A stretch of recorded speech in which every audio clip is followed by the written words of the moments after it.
қазбалар өндіріледі? Кім айтады кәне?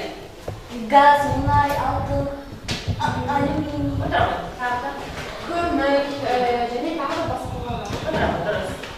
Көмірді қайда пайдаланады? Көмірді қайда пайдаланады? Отты жағу үшін. Отты жағу үшін. Тағы да. Қазақтарың бар ма? Мектепте. Мектепте, тағы да балабақшада, ауруханада, үйді жылыту үшін, иә? Ал газды не үшін қажет етеміз балалар? Тамақ пісіру үшін. Үйді жылыту үшін. Тағы да дұрыс. Бүгінгі жаңа сабағымыз пайдалы қазбалар. Балалар, бүгін жаңа сөздікпен танысайықшы кәне. Бәріміз бірге қайталаймыз.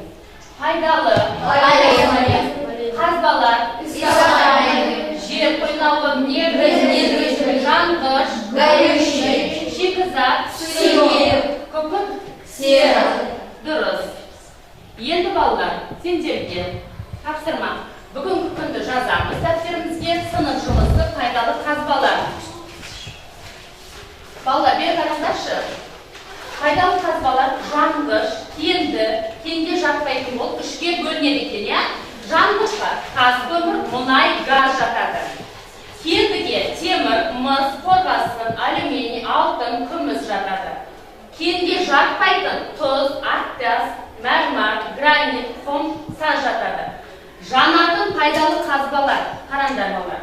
Мұнай, газ, тас көмір, қоңыр көмір, уран.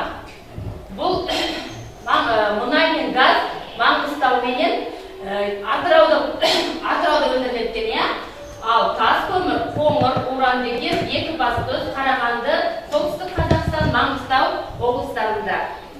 Сонымен қатар дәптерлерімізге бүгінгі күні жазамыз. Сынып жұмысы пайдалы қазбалар деп дәптерімізге жазамыз.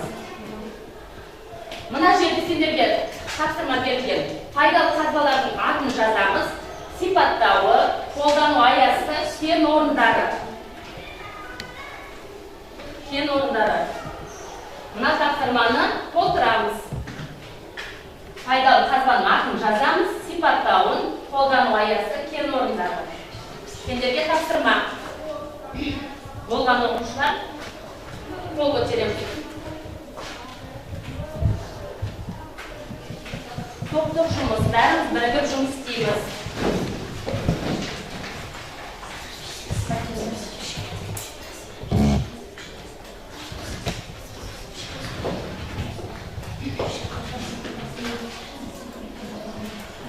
Болсандар балалар. Көмір тобы, келе жазамыз. Қайсын қалдың? Мұнай. Пайдалы қазбаның аты? Мұнай. Жазамыз. Мұнай. Сипаттауы? Қара, сұйық, майлы. Жазамыз. Қара. Сұйық. Қатыс жазамыз. Сұйық.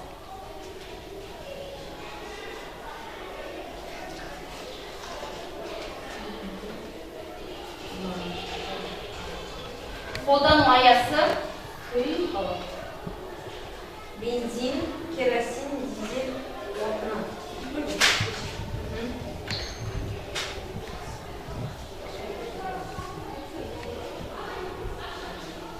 Кен орындары? Ақтау, Маңғыстау. Екінші топ мұнай тобы. Кім шығады? Келе ғой.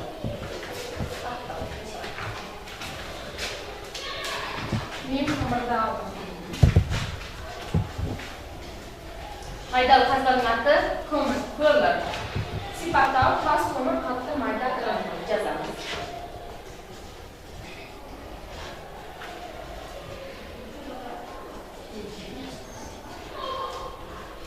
Дәптерімізге жазып отырамыз балалар. Дәптерімізге жазып отырамыз.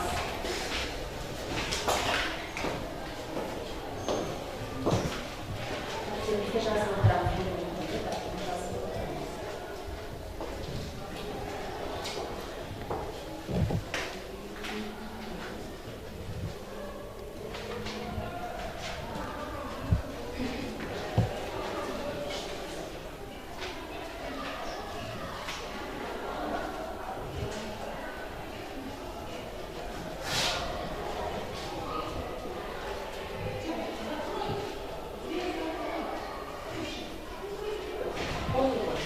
Пайдалы қазбаның аты көмір. Сипаттауы тас, көмір, қатты, майда, ірі.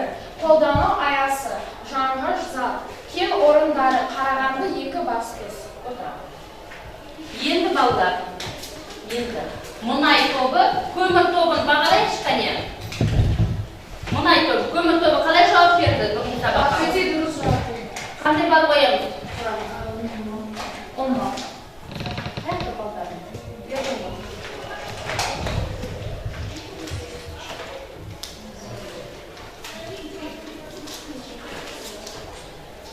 Берілген смайликтер бойынша бағалаймыз балдар.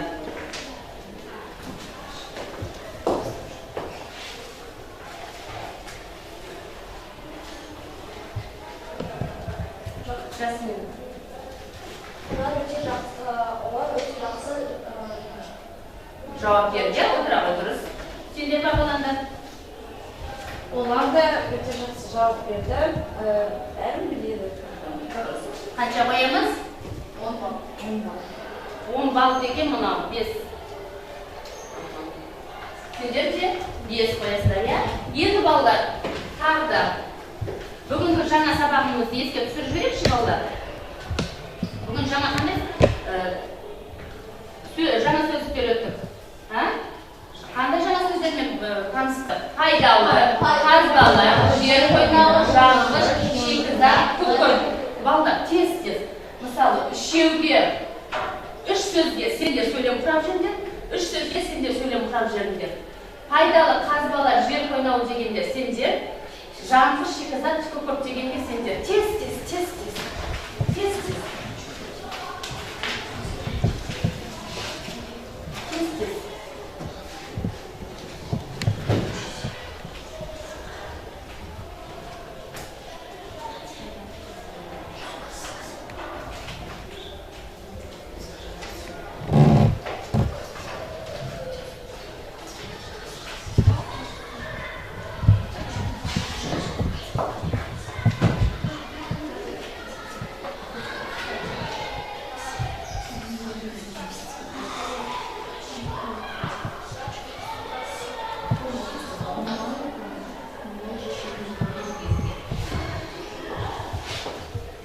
Балдар, болдар тез. Бәріміз бірігіп жазамыз, топтық жұмыс. Пайдалы, қазбалы, жер қойнауы. Жанғыш, шикізат, күкірт. Жарайсыңдар. Кім оқиды? Қазақстанда өте көп пайдалы қазбалар бар. Мына жерде қарап тұрыңдар. Қазақстанда өте көп пайдалы қазбалар бар. Мұнай, жер қойнауы. Дұрыс. Отыра ғой, жарайсың, тағыдан кім бар? Болдар тез. Тағыда кім жауап береді, балдар?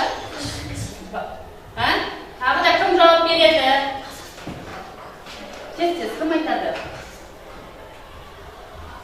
Ауызша болса да кім жауап береді? Қайда, ойнасты.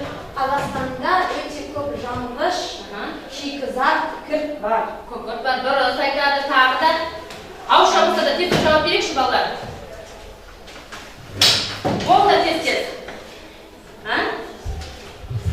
Балдар, болыңдар. Кім тағы жауап береді?